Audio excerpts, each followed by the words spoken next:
Welcome to Conversations with Kay. I'm Kay Ryder. And every week I talk with Vermonters who are leaders in the fields of government, health care, education, the arts, and community life. And welcome to our listeners, WBVT FM 99.3. Our guest today is David Neiweem, and David is the music director of the Aurora Chamber Singers. Welcome back. Thank you, Kay. Yeah. Now, David, tell us a little bit about the history of the Aurora Chamber Singers. I'm happy to.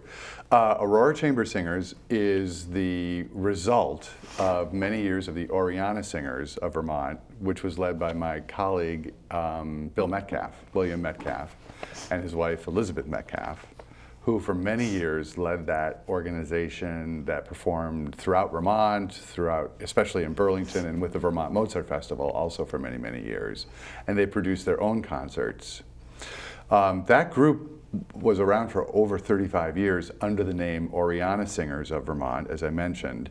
And when Bill and Liz decided to step back from the leadership of the group itself wanted to continue, because over the years the camaraderie and the just general love of music that Bill and Liz had engendered was so strong that they didn't want to give it up. And they decided to continue, and I am blessed to have been asked a couple of years ago to take over the directorship. Bill and Liz wanted it to have a slightly different name, even though many of the singers, in fact, I would go so far as to say most of the singers, 90% of the singers are the same singers. Understandably, they wanted a different brand, and so the group came up with the name Aurora, which is another of Queen Elizabeth I's nicknames. Next to Oriana, she was also called Aurora, which of course is light, you know. Yeah, well, that's really great. You know, I enjoyed the Aurora Singers very much, and I'm very glad that they have kept on under your leadership. I was often a soloist with the Aurora Singers. When the Aurora Singers did Gilbert and Sullivan, they went under a couple of different names. The Vermont Gilbert and Sullivan Singers was actually a subset of the Aurora Singers, and I worked with that group quite a bit over years with the Vermont Mozart Festival, doing a lot of the great Gilbert and Sullivan operettas. We also did Mozart operas, Nozze di Figaro, Magic Flute under Bill's direction, and it was a blessed time. I love Gilbert and Sullivan. I remember you and Gilbert and Sullivan, David. HMS Pinafore, I remember that. One of my favorites, Fair Moon, to Thee I Sing. Now you're having a fall concert, the Aurora Singers, and when and where will this concert be presented? The concert is Saturday, November 9th at 7:30 p.m. at the College Street Congregational Church in Burlington. And the program includes two of the old Aurora Singers' favorite pieces, the Antonio Vivaldi Gloria and the J.S. Bach Magnificat. Well, let's talk about the music you're going to present. The Magnificat, Johann Sebastian Bach's Magnificat, is from St. Luke in the Bible, chapter 1, verses 46 to 55. And this is the Virgin Mary's response to the fact that she's going to have this baby who's going to be the Messiah, who's going to be the leader, if you will, of the blessed. And she says, "My soul doth magnify the Lord, and my spirit rejoices in God my Savior." Can you talk a little bit about the Magnificat? Sure, happily. You know, there are all kinds of different ways of looking at Bible texts. You can look at them from a perspective of faith. You can also look at them from a perspective of humanism, of philosophy, and almost myth, if you want to think of it that way. And it doesn't matter how you look at it. The words stay the same, but the perspective that you gain from it can be important no matter which way you look at it. In the particular case of the Magnificat, what I find so interesting is that it's one of the great prayers that is associated with a woman. And it isn't just about accepting God It's about realizing that there isn't anything that can happen in eternity that isn't somehow made magnified by the capacity of a woman to reproduce, to produce. And it's kind of similar in a sense to the 19th century concept of the eternal feminine, or other things that without feminism, without femininity, we cannot actually proceed as a race. Mm-hmm. And the prayer itself, I am reflecting, I'm the handmaiden of the Lord, and I reflect God's greatness throughout all generations.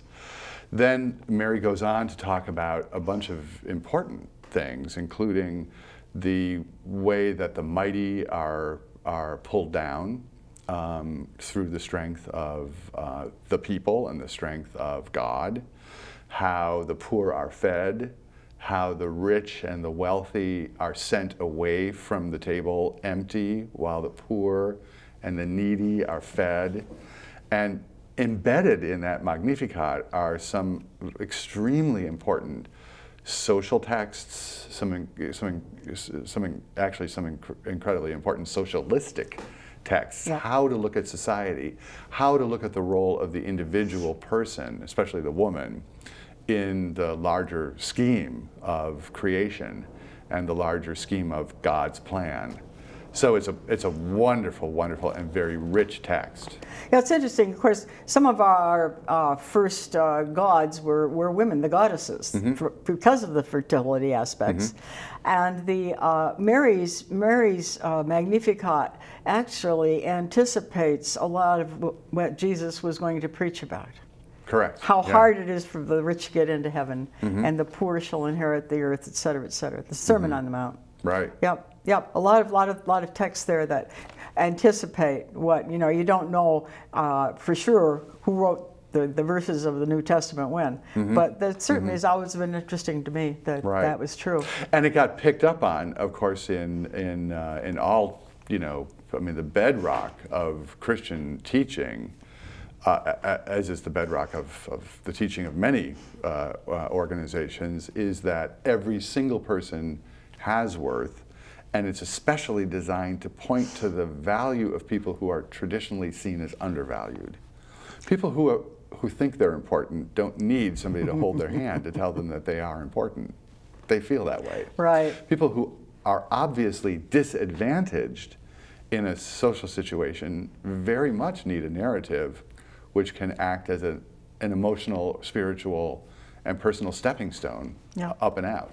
Yeah, the Magnificat, as you pointed out, a lot of music is religious, and yet anyone can enjoy the beauty of it. Mm-hmm. Mm-hmm. And I think that's extremely important, and it's particularly true of the Magnificat. Mm-hmm.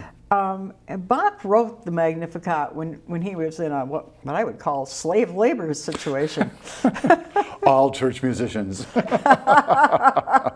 No, I mean he had work to do. He had so much work to do, and he was producing music every Sunday. Mm-hmm. For the St. Thomas Church in Leipzig, Germany. Thomaskirche in Leipzig, right? A beautiful church, church, very, very famous. Have you ever church. Played on the organ there? I haven't played the organ, but I have sung in there. It's a wonderful, wonderful spot. Yeah. And Leipzig, of course, is a great town and was a very wealthy town and was very, very focused on musical expression and spiritual expression. One of the things I teach also at the University of Vermont, and one of the things I try to stress with my students is to realize that back in Bach's time, they didn't also have film and television and radio. Their choices were not, shall we go to church or shall we turn on the morning television news, or shall we, whatever it happens to be. The choice was, shall we go to church or do nothing? Mm-hmm. And the way you were social, church was social media back then. It was the way you showed people who you were. Now we do it on Facebook. It's the way we asked people if they liked us. Now we do that on Facebook. We demonstrated to other people that we liked them. Now we do that on Facebook. But then that was really the time. So there was, in a sense, a way of looking at these things is all of the investment that we do in the entertainment industry, all of the investment that we make in, just take any television program. It has a cast, it has a director, it has a music director. It has to have 60 minutes of music, meaningful, pertinent music for each episode. And it also has to seem consistent with itself over the span of a given series. In a way, the mechanics of writing music for the big screen right now is similar to the way the mechanics worked back then for J.S. Bach. He had a job. He had a particular job. He was responsible for the musical musical side of the spiritual development of an entire congregation, and by that it meant for the Lutherans in that town of Leipzig. The church was big because there were that many people who were there all the time pressing to get in. It was a huge thing. The choir was large, the orchestra was large, the players showed up every single Tuesday night, Thursday night, Saturday, and Sunday to play and to learn what was going to be performed during a worship service on Sunday. And Bach was, like a minister would be in a church these days, responsible for providing music the same way a minister would be responsible for providing a sermon. Well, he certainly did produce. He did. Oh my gosh. I mean, he's prolific. Prolific. He wrote so many pieces for instrumental forces alone, but the choral music is astounding. That he was able to produce the cantatas each Sunday for hundreds of Sundays. Right. He produced a unique composition that was based on some aspect of the spiritual life of a given church at a given holiday. Right. Now, example. Bach wrote for choral music in 4 parts.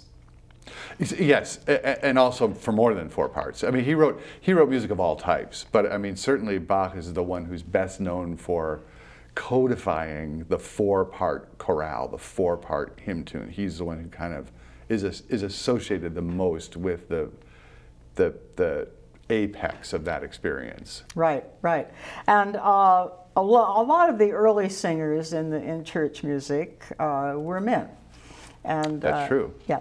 Mm-hmm. And Bach had the 4 parts with the women singing too. Mm-hmm. When you put on the Magnificat, are you going to have a big orchestra, David? Yeah, we have a full Baroque orchestra. So we have about, oh my gosh, 31 players, 32 players. So, and the Magnificat is great because it has trumpets and timpani. So it's very, very, and it's in D major. So it's in the great, joyous keys for the trumpets to sound their best, and for the timpani to play, and it's a very, very nice sound. He's also got full winds. He's got oboe, flute, bassoon, and then full complement of strings and organ as well. So it's a big blow. Right. Welcome to our radio listeners. I'm interviewing David Neiweem, who's the music director of the Aurora Chamber Singers. David, when you listen to the Magnificat, what do you like the most about it? That's a good question. I think I like the alternation between the grand, eloquent concepts that are introduced in the language. For example, that very opening sentence, "My soul magnifies the Lord." That's a big deal. I mean, sure it is. Exactly. I mean, we're talking pretty big here. My soul magnifies the power of God, my individual soul. Yeah. And both the power of God in the music and the importance of the individual voice are stressed in that show. So, for example, the opening movement of the Magnificat has the entire chorus, the trumpets, the brass, saying those words, and then the very next piece is an extremely intimate solo aria for the soprano, presumably Mary herself, singing with a flute obbligato, so it's a single voice and a single instrumental voice, kind of showing the intimate relationship between the Word of God and the reaction of the Word of God in an individual's song. And then the next movement is big again and has the entire chorus talking about deposing the powerful, sending the rich away empty and feeding the hungry. And then another solo. So we go back and forth, really demonstrating in a composition like that the way in which Bach is illustrating the power of God, the power of the church, the power of communal action, and the way that power translates into a reciprocal motivation for the individual person to develop the strength to carry on, to develop the strength to do the next piece of ministry, whatever it happens to be. Mm-hmm. And I think that's really the joy of a composition like that. It really represents that going back and forth between the need for the grandiose to pull us out and the need for the grandiose to inspire us as individuals to articulate who we are, how we feel, that kind of thing. Yep. Makes us think. It does, right. And illustrates that we need the big and we need the small. Yeah. It's not just one or the other. Well, now we also have Vivaldi Gloria on this program on November 9th. And the College Street Congregational Church at 7:30 p.m. with the Aurora Singers. And, you know, the Gloria is his most famous choral work. And he composed the Gloria with certain singers in mind, didn't he? Yes. First of all, Vivaldi was a prolific and talented composer. He was the best of the best. He was well known. He was popular. He was well published. He was well supported. And he worked for cash. So he took commissions. So take a situation like J.S. Bach, where J.S. Bach was at the Thomaskirche in Leipzig. That's where J.S. Bach was. He wasn't also somebody else, somewhere else. He wasn't also being commissioned to write pieces for other churches. His output was very tied to a local... A Lutheran. A local Lutheran church experience. Right. And he did that very, very richly. His compositions, when they were finished, were stacked in the choir room of the church where he was working. He didn't work just at Thomaskirche. He had other jobs. Over time in his life, he was at different churches. Vivaldi was a different kind of composer. Vivaldi was more of a freelance writer and accepted commissions. He worked in Venice. He worked in Vienna, Austria, which was tied politically to northern Italy at the time, and was the kind of composer who would be approached by an institution with specifications, if you will. And in the case of the Gloria, he had written it for this little ospedale, this little hospital for orphaned girls in Venice. And he composed the work originally for 4-part women's chorus. And then over time, he amended it because the work was so popular and people wanted to perform it. And he put together a different edition that is in soprano, alto, tenor, bass. And that's the edition that we're using for the Aurora Chamber Singers. So Vivaldi comes from a slightly different tradition, a little bit later in the Baroque period, beginning of the classical period than Bach. But his aesthetic was slightly different, but his language, the Baroque language, and the stylistic components of Baroque music were similar. So for example, in that piece you also find, as you do with the Bach Magnificat, that alternation between slow and fast, loud and soft, big and small, the big chorus singing the first words of the Gloria, and then a soprano soloist singing the next few words, a duet, another chorus, that kind of thing. What is meant by the word Baroque, David? Baroque is a style period and a time period. The Baroque period precedes the classical period in music. So for example, listeners may be familiar with the works of Joseph Haydn, Wolfgang Amadeus Mozart, and Ludwig van Beethoven, for example. Those are three composers who are considered to be the great classical Austrian composers. The period that preceded that was the Baroque period, a very expressive, big, and a little bit ornate musical period where I said before that back in the old days they didn't have television and radio. Right. They also didn't have great health care and great social programs, and a lot of life was kind of miserable. Mm-hmm. Even people who were living happily experienced many people in their lives who were not living happily, who died young, who died of diseases that we can easily cure with penicillin now. Right. So the Baroque period was an attempt after the Age of Enlightenment to, which leading into the Age of Enlightenment, that attempted to make beautiful and grandiose and desirable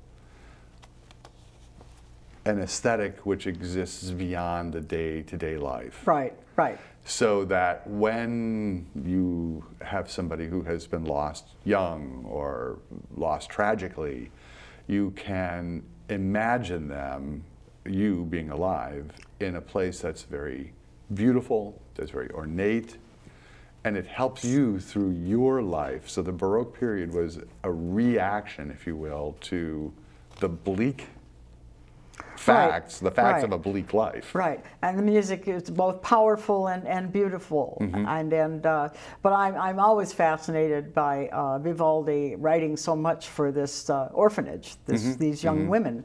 And of course, they were illegitimate children, as I understand it. The rich had the daughters, and they sent them to this school, which was nice.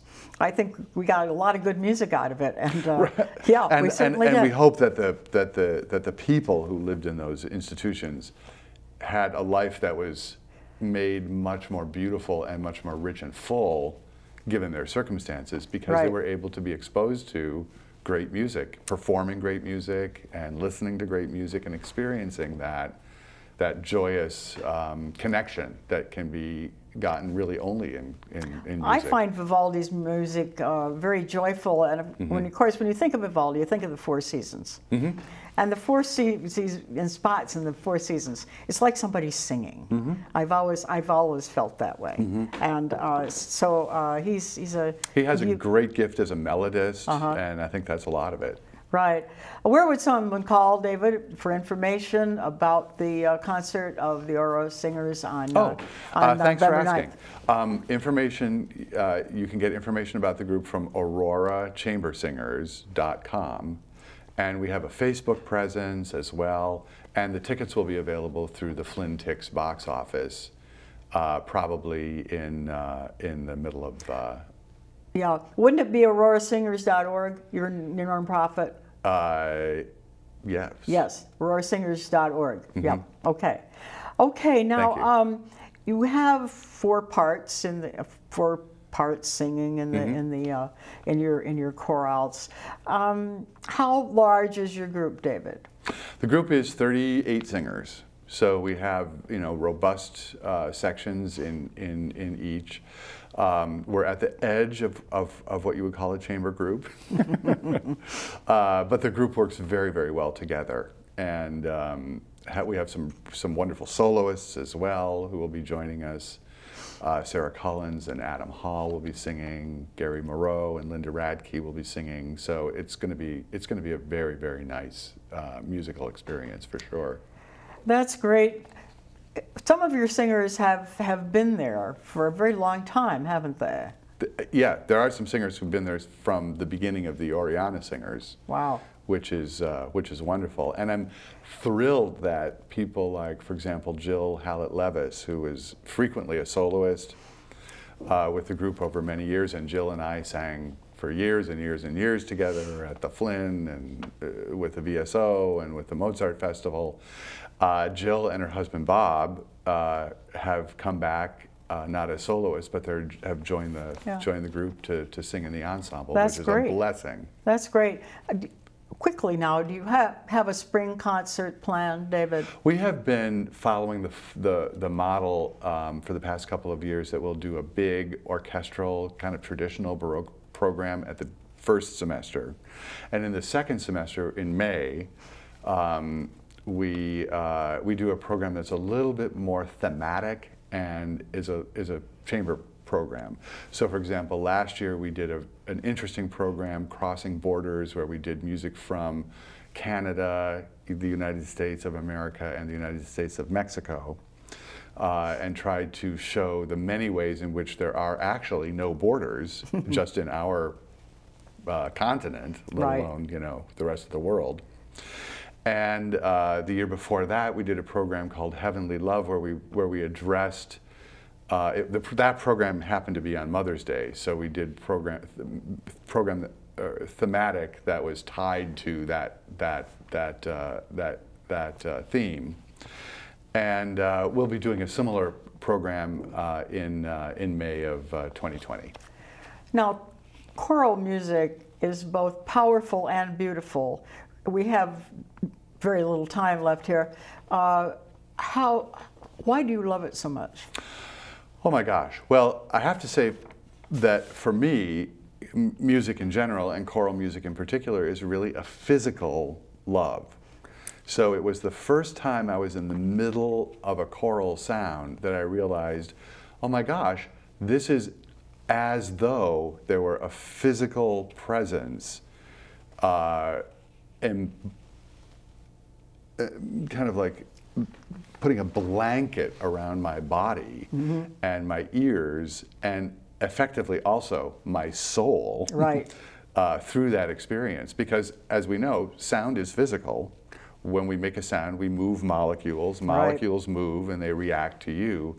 And the sound of a mother singing to a child, the sound of a choir singing together or singing in a room with an audience is a real visceral experience. It warms the cockles of your heart, so to speak. Exactly. And you know, I'm the same. I'm moved particularly by choral music. I think it's a combination of the male and female voices that give great meaning, because this is the way we go through life.